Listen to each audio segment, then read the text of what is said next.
So it's Easter weekend and I came across these adorable Galaxy Easter eggs. Little mini things, they are so cute and they have completely inspired me to make the most gorgeous Easter cupcakes. To start with, we are going to sift in our dry ingredients into our mixing bowl. So I have some flour. This is 100 grams of self-raising flour. I've got 25 grams of cocoa powder here. It's really important that you sift your ingredients because it will help them become lighter in your bake and it will give you much lighter and less clumps and things like that in your cupcakes. Caster sugar, 125 grams. And to all of that, I'm going to put half a teaspoon of bicarbonate of soda. So all that's in, I'm going to sift it together.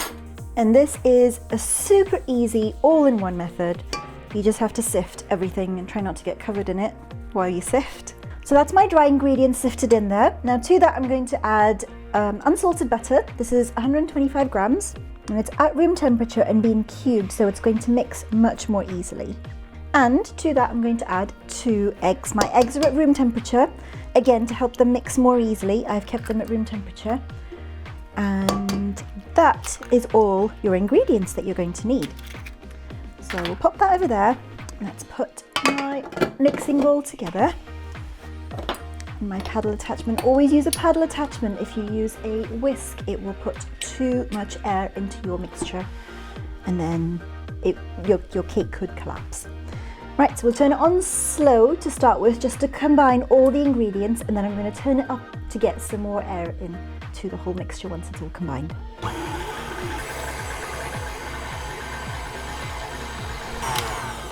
So that's been beating for about a minute. So what I'm going to do now is I'm going to scrape my bowl down and get all of that in, and all from the sides, because scraping your bowl is really important with stand mixers, because a lot of the time stand mixers will not pick up. So if I show you, you will see the difference in colour from that mixture there, which has been really well beaten, to that there. That's from the very bottom of my bowl. So that's why it's really important to give it a good scrape around, just to make sure everything's really well incorporated and got all the air and all the mixing in. Perfect. Now, for one last bit, my last ingredient to go in is milk. This is a tablespoon of milk that I'm going to just pop in. And that's just going to loosen my dough a little, just to give it a bit more moisture, and that's just going to help it in the oven to create more bubbles so it rises and becomes fluffier. So I'm going to mix that through slowly and then just whack it up for another 10 seconds or so, just to make sure that the air hasn't been lost.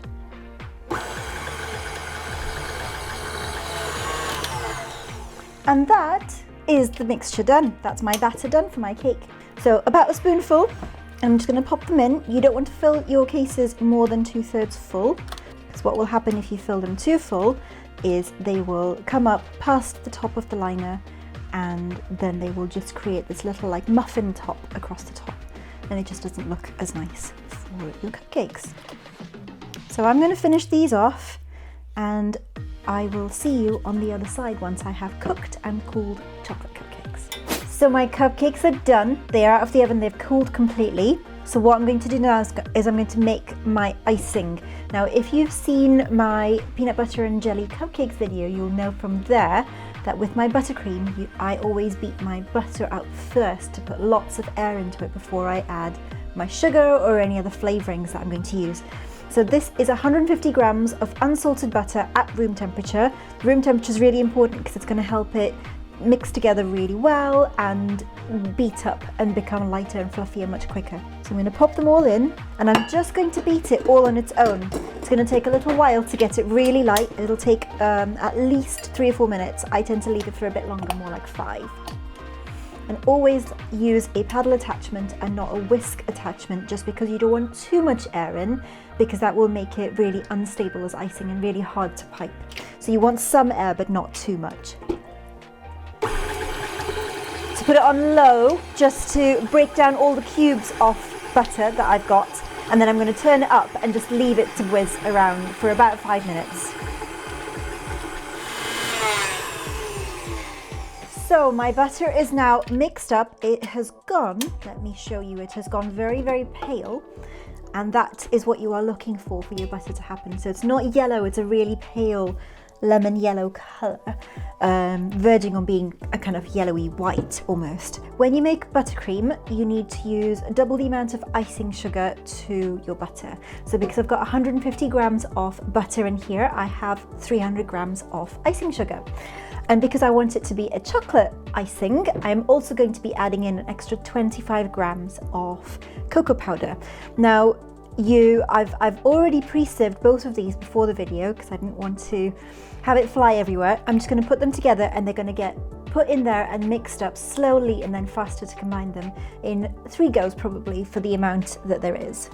So they've both been sieved. It's really important, especially for icing, that you sieve your sugar and your cocoa or anything like that you're putting in where you can, just so you don't get the lumps and clumps that will form if you don't. So I'm just going to pop a little bit in. Oh, that was probably about half, more than I was expecting. And then pop that down, making it worse. And I'm using a tea towel just to help me control the spread of this powder, of the powdered sugar, the icing sugar everywhere. So I'm just going to pull it tight and then start slow till it's combined, and then you can turn it up. And you'll see the telltale signs if it's not mixed in. You can see it coming out through my tea towel, and once it's all mixed in, you shouldn't see that happening anymore. That's how you can tell without having to lift it and uncover it. Right, that's looking like there's no more flying around. Awesome. So that's all mixed together mostly. I'm going to add the second batch. Look at that, isn't it look beautiful, lovely and chocolatey? I'm going to add the second batch, maybe third. We'll see. I'm going to do it into, there we go. I used to, when I made butter icing previously, I have been known to put it in a spoon at a time and mix it slowly and get it gradually.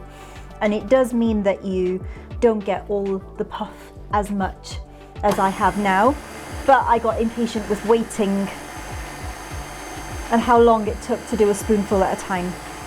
So that's why I do it this way now. So I've just mixed it a little bit. It is very, very stiff. So I only wanted to mix it a little just to make sure it was really thoroughly combined. And then I'm going to put in some milk. Now, depends on your mixture. I will use between 2 and 3 tablespoons is what I find works. So I'm going to start slowly, start with 1 and mix it in slowly and see what the texture's like, because you know how you can see how your own icing is going to turn out. So slow. Just until it's combined so you can see what it's like, and then you can decide from there. And don't forget to keep scraping your bowl down as you go. So just want to show you before I turn the speed up. What you're wanting is for it to be actually quite spreadable at this stage, and it will fluff up and lighten, but you can see how soft that is there as I mix it up. So that's it. I'm going to turn it on high once I get all this off my spatula, or as much as I can. Turn it on high, and I'm going to beat it up for a couple of minutes just to get some air in, and that's going to make it really soft and lovely to pipe with.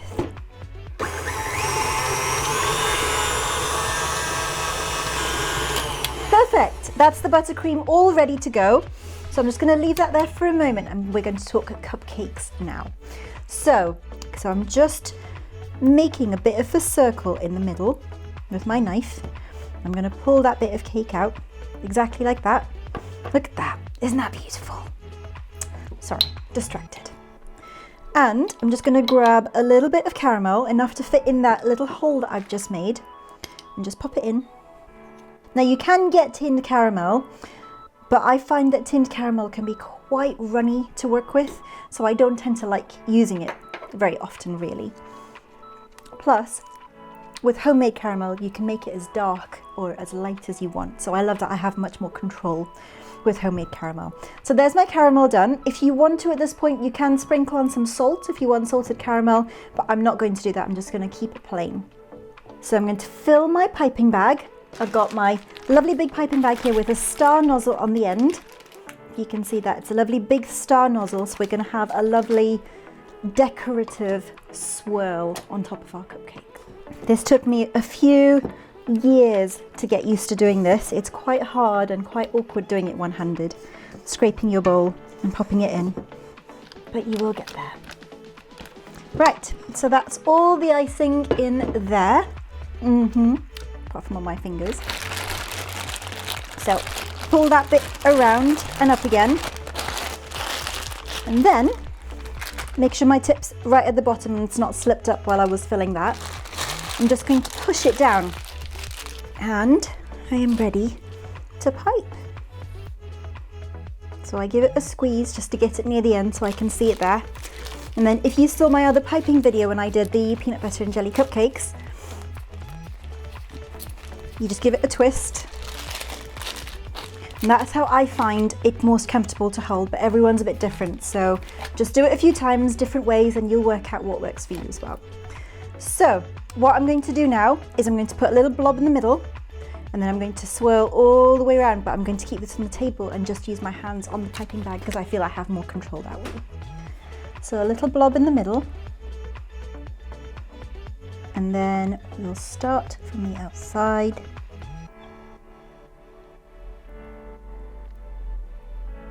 And that is my icing done. And these, if you remember from the beginning of my video, are those gorgeous enchanted galaxy eggs that I found that I couldn't resist.